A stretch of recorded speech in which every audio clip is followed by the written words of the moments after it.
ఇక డీటెయిల్స్ లోకి వెళ్తే ఎల్నినో ప్రభావంతో రాష్ట్ర వ్యాప్తంగా నెలకొన్న తక్కువ వర్షపాతం పరిస్థితుల నేపథ్యంలో ఖరీఫ్ సీజన్లో రైతులకు సాగునీటి కొరత తలెత్తకుండా ముందస్తు చర్యలు చేపట్టేందుకు కాకినాడలో ప్రత్యేక ఇరిగేషన్ అడ్వైజరీ బోర్డు సమావేశం నిర్వహించారు. జిల్లా కలెక్టర్ ఎంఎన్ హరీంద్ర ప్రసాద్ అధ్యక్షతన జరిగిన ఈ సమావేశంలో ఏలేరు జలాశయంలోని నీటి నిల్వలు, ప్రస్తుత వర్షాభావ పరిస్థితులు, రానున్న రోజుల్లో నీటి అవసరాలు, ప్రత్యామ్నాయ ఏర్పాట్లపై విస్తృతంగా చర్చించారు. జిల్లా నీటిపారుదల శాఖ ఆధ్వర్యంలో మంగళవారం కాకినాడ కలెక్టరేట్లో ప్రత్యేక సాగునీటి సలహా సంఘం సమావేశం జిల్లా కలెక్టర్ ఎంఎన్ హరీంద్ర ప్రసాద్ అధ్యక్షతన జరిగింది. ఈ సమావేశంలో కాకినాడ పార్లమెంట్ సభ్యులు తంగెల ఉదయ Srinivas, MLC Pidugu Hariprasad, Jagampeta MLA Jyothula Nehru, irrigation ENC K Narasimhamurthy, assistant collector Priya, DCCB chairman Tummala Ramaswamy, Yeleru project chairman N Sunil, Godavari project chairman Veerababu, Pithapuram మాజీ MLA Pendender Babu, ZP vice chairman Burranubabu, irrigation adviser Venkateswararao, SC Srinivasarao, సంబంధిత అధికారులు, ప్రజాప్రతినిధులు, రైతులు హాజరై ఖరీఫ్ సాగునీటి విడుదలపై సమీక్షించారు. ప్రధానంగా ప్రత్యామ్నాయ పరిస్థితులు ఎదురైతే వైజాగ్ స్టీల్ ప్లాంట్కు సరఫరా చేసే నీరు, లిఫ్ట్ ఇరిగేషన్ ద్వారా సాగునీరు పంపిణీ కొన్ని అంశాలపై అత్యంత క్షుణ్ణంగా చర్చించారు.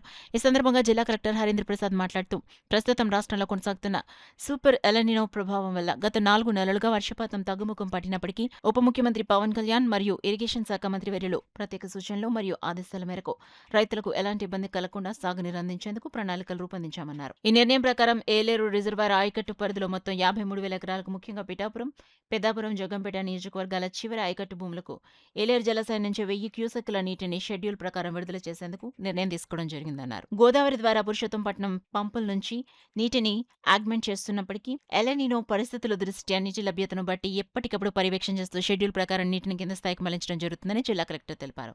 శివారు ప్రాంతాలకు సైతం సాగునీరు సక్రమంగా అందేలా త్వరితగతిన కాలువ పనులను పూర్తి చేయాలని, షట్టర్లను నియంత్రిస్తూ నీటి నిర్వహణను శాస్త్రీయ దృక్పథంతో చేపట్టాలని అధికారులను ఆదేశించారు.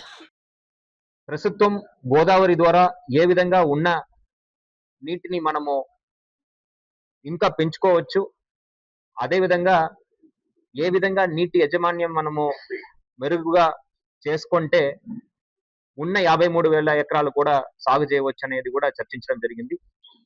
చివరిగా ఇరిగేషన్ అడ్వైజరీ బోర్డు సమావేశం ఒక నిర్ణయం ఏంటంటే ఏదైతే మన ఏలేరు కింద ఉన్న 53,000 ఎకరాలు ఉందో వాటికి ఏలేరు జలాశయం నుంచి 1000 క్యూసెక్స్ నీళ్లు ఉన్నట్టు వరకు ఇచ్చేటట్టు నిర్ణయం తీసుకోవడం జరిగింది.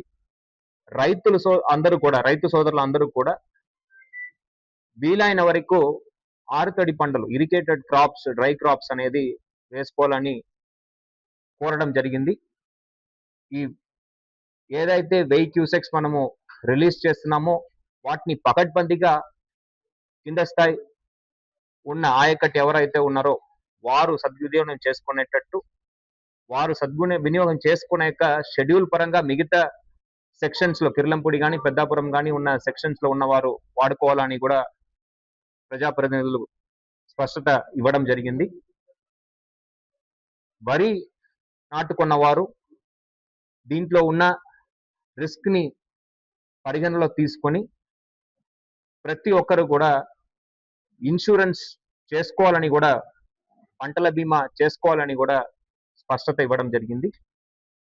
సో ఏదైతే ఈ 1000 క్యూసెక్స్ నీళ్ళు మనము కింద ప్రాంతానికి వదులుతున్నామో ఇవి